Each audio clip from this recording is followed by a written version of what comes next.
албатта вориди рақобатҳо мешаванд ва тими миллии мо албатта бо ин даста рақобат мекунад. Тими мунтахаби Непал ки охирин бозии худро маҳз моҳи июни имсол баргузор карда буд. Дар бози пеш дорем дар Непал ҳам ҳамин гуна аст, ё масалан ССКА ва баъдан боз дар ҳайти дастаи Сандерс ба ҳайти сармураббӣ фаъолият кардааст. идомаи ҳамлаи футболбозони мо ва зарбаи нахустин дар дақиқаи чорум рақобат аз ҷониби Шаҳром Самиев иҷро мешавад ва ҳамлагари тими миллии мо зарбаро иҷро кард ҷониби дарвозаи Непал, аммо зарбаш андаке баландтар аз дарвоза берун рафт. Шаҳром Самиев футболбози ҷавони тими миллии кишварамон дар соли 2017 тими миллии мо дар Катмандуи Непал бо ҳисоби 2-1 бо голҳои задаи Манучер Ҷалилов ва ҳамчунин Дилшод Восиев пирӯз шуданд. Як зарбаи бисёр ҳам хуби Парвизҷон Умарбоев ҷониби дарвозаи Непал, аммо зарбаи ним муҳофизатгари тими миллии мо аз паҳлӯи дарвоза аз майдон берун мешавад. биёд бори дигар мутаваҷҷеҳ мешавем ба ин тасмими Парвиз Умарбоев ва зарбаи Умарбоев аз паҳлӯи дарвоза берун шуд. идомаи ҳамлаи футболбозони мо Манучер Сафаров ҳоло партов ба ҷаримагоҳ, як вазъияти хуби голзанӣ, зарба ва гол. дар дақиқаи 18-уми рақобат Шервонӣ Маҳбатчоев ҳисоби бозиро мекушояд баъд аз як комбинатсия ки футболбозони тими миллӣ анҷом доданд аз канори рости майдон. партоби Эҳсони Панҷшанбе бисёр дақиқ буд ба ҷаримагоҳ ва Маҳбатчоев тавонист бо як растиш тӯбро ба даруни дарвозаи дастаи Непал равон кунад. фишори футболбозони мо дар рақобати имрӯза аз дақиқаи аввал хеле ва хеле зиёд. Яла Шакиладзе хушҳол ҳам ҳаст, аммо ман болотар ишора кардам ки бояд сатҳи тими миллиро дар муқобили тими Непал албатта баҳо надиҳем. ба ҳар сурат мо бояд ҳамеша дар сатҳи беҳтарин дастаҳои футболи Осиё бошем. хуб бубинед чӣ гуна як бозигузори хуб ҳам буд. Алишер Ҷалилов ва Шаҳром Самиев андаке аллакай наздик буданд ба дарвоза. Ба ин хотир туп рафт рост ба назди Маҳбатчоев ва ӯ озодона тӯбро ба кунҷи дарвозаи дастаи Непал равон кард. Инҷо Эҳсони Панҷшанбе не, инҷо Манучер Сафаров паси головар анҷом додааст. бинандаи азиз, дифогари канори рости тими миллии кишварамон. бозии ояндаи онҳо 16 ноябр аст бо Сокол ва Баклов бояд баъд аз ин бозӣ баргардад ба ҳайти дастаи Уфа. идомаи ҳамлаи футболбозони мо ва довар ишора мекунад ки пеналти ба дарвозаи дастаи Непал дар дақиқаи 27-уми рақобат баъд аз он ки Шервонӣ Маҳбатчоевро аз пой меафтонад ё ба рӯю зарба зад футболбози дастаи Непал. ба ҳар сурат лаҳзаи такрорро мунтазир мешавем. тамошобинони азиз,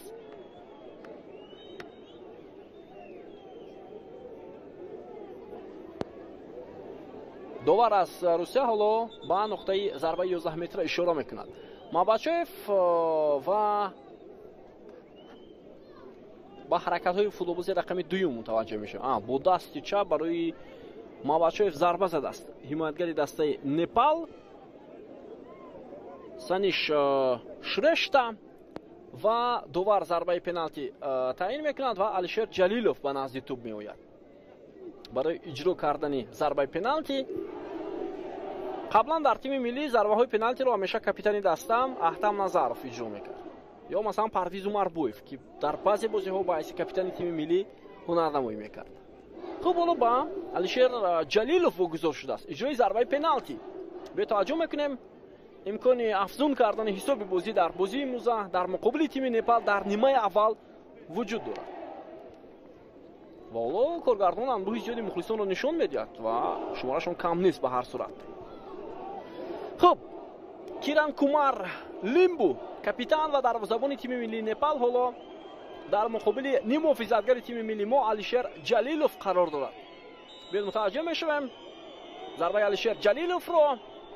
зарба ва аммо зарбаи ӯ бо гол анҷом намеёбад ва дубора Алишер Ҷалилов зарбаро иҷро мекунад ва ҳисоб 2-0 мешавад. албатта шояд барои Алишер Ҷалилов ҳам хуб аст ки на аз зарбаи пеналти аз рафти бозӣ гол зад.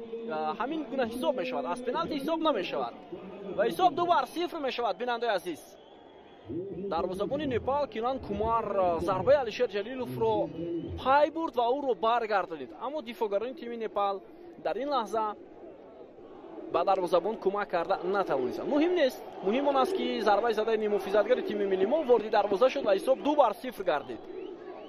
хуб, биёед бори дигар мутаваҷҷеҳ мешавем ба он лаҳзае ки бо Шервонӣ Маҳбатчоев иттифоқ афтод.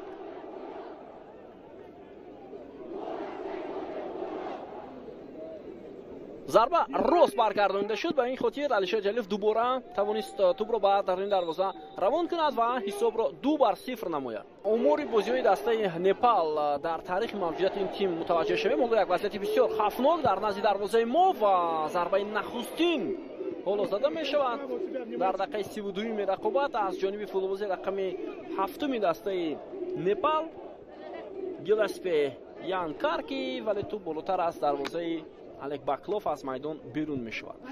он замон сармураббии тими миллиамон Петр Шегер. идомаи ҳамлаи футболбозони мо як зарбаи дигар аз ҷониби Шаҳром Самиев, вале дарвозабон тӯбро медорад дар ин гуна вазъият.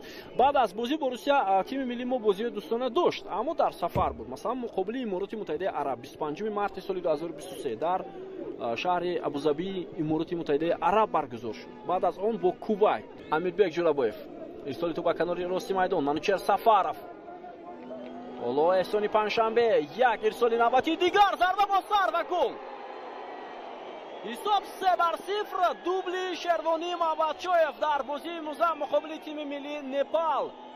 як дақиқа қабл аз анҷоми нимаи аввали бозӣ Шервонӣ Мамбатчоев тӯби дуюми худ ва сеюми тими миллии моро ба ҳадаф мерасонад. 3-0. ва акнун барои мураббӣ ҳам роҳаттар мешавад. чунин натиҷа ба хотири чӣ? ба хотири истифода бурдани бозингарони эҳтиётӣ.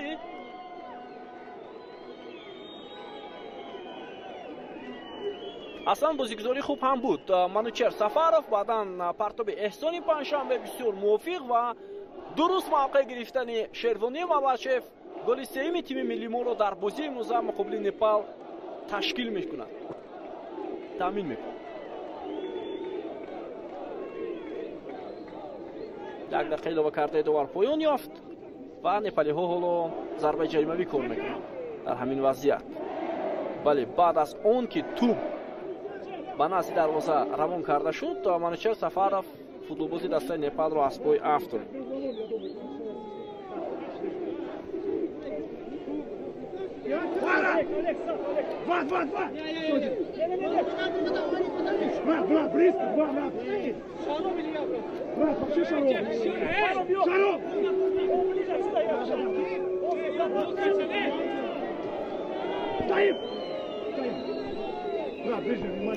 خب وضعیت استانداردی برای فوتبالبازان نپال است.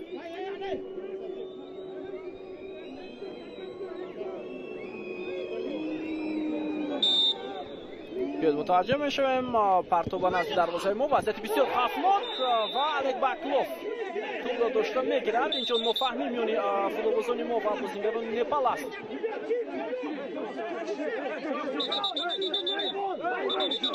و نفهمی ادامه میکند. حالا دوبار بازیگران رو از هم جدا میکند. بیاد متوجه میشویم چگونه حالت بود. الک باکلوف توپ رو گرفت و همینجا برخورد باعث بر آن شد که نفهمی میانی فوتبالبازان اتفاق افتاد. احتم نظرов با بازیگری دسته نپال در افتاد و بعدا اینجا همدیگر نفهمی صورت گرفت. کارتی زرد به نظرم به هر دو نشان داده می شود. Манучер Сафаров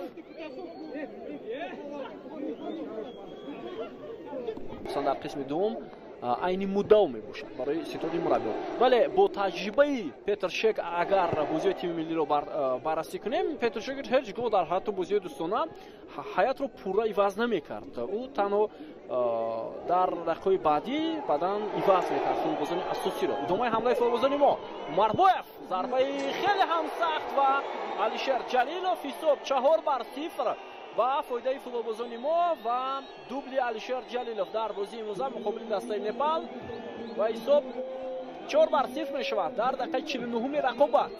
پس پرویزجان عمربویف خیلی خوب بود و با این سطحی که تیم ملی نپال حالا انجام داده است باید فوتبالبازان ما شماره گل‌هاشون رو خیلی هم زیاد کنند. ولی پیروزی است. نو باست از اون که با حساب 10-0 غلبه میکنیم، نو باست از اون که با حساب 5-0 یا 6-0 یا دیگر.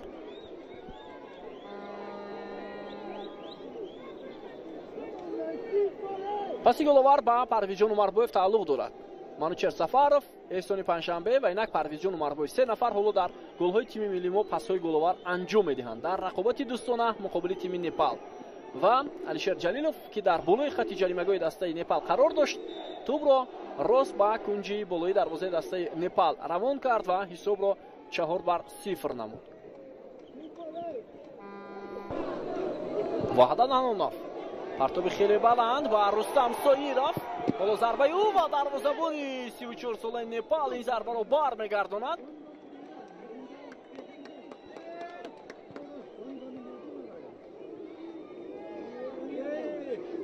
ва партоби Ваҳдан Ҳанонов бисёр олӣ буд ва Рустам Соиров зарба зад бо пӯи чап, аммо дарвозабони зарбаро баргардонид.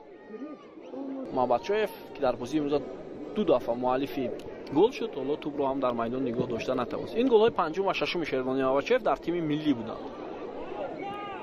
вазъияти бисёр хавфнок дар назди дарвозаи Олег Баклов ва дарвозабони тими милли мо ҳам бо як мушкилӣ тавонист ин ҳолатро бартараф кунад. дар ҳолати дастаи Непал ҳам тағйироти зиёд анҷом дода шуд.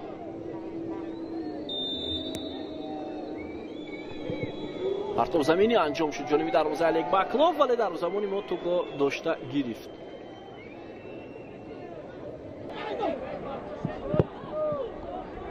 партоби ба канор, идомаи ҳамлаи футболбозони мо, ҳоло мавқеат барои Далер Шарифов, ӯ ба марказ меравад. ирсоли тӯбро мебинем, анҷом мешавад ба Рустам Соиров, Шервони Амарчоев ва партоби ӯ, аммо дифоъгарони дастаи Непал боз ҳам ин ҳолатро бартараф мекунанд. аммо тӯб дар ихтиёри футболбозони мо қарор мегирад. Сафаров, Рустам Соиров, ирсоли тӯб ба ҷаримагоҳи дастаи Непал. имконияти идомадони ҳамла ҳаст ва зарбаи Алишер Шукуров, вале тӯб болотар аз дарвоза аз майдон берун мешавад ва садои штаки довар аз фарҷоми бозии аввали дӯстонаи тими миллии Тоҷикистон дар муқобили Непал дарак медиҳад. бо ҳисоби калони 4-0 тими милли мо ғалаба мекунад бо дубли Шервони Мамбатшоев ва Алишер Ҷалилов ва як голи албатта задаи хуб бозингари дигари тими миллиамон инҷо танҳо Шервони Мамбатшоев ва Алишер Ҷалилов 2 голи ба ҳадаф расонинданд ва тими милли мо дар бозии аввали дӯстона муқобили Непал ғалаба ба даст овард. ғалаба барои ҳамаи мо шумо муборак бошад ва акнун бозии муқобили дастаи Афғонистонро рӯзи 19 ноябр мунтазир мешавем ва ба футболбозони тоҷик барор мехоҳем дар ин бозии дӯстона. гузориши мустақимро ба анҷом мерасонем. бинандаи азиз, бобо Холмозода будам ки ин бозиро барои шумо шарҳу тавзеҳ додам. то гузоришҳои навбати сеҳатманду пирӯз бошед ва навбатро ба ҳамкоронамон медиҳем ки ҳоло дар студияи телевизиони варзиш ин бозиро мавриди таҳлилу баррасӣ қарор медиҳанд. то гузоришҳои навбати сеҳатманду пирӯз бошед. хайр.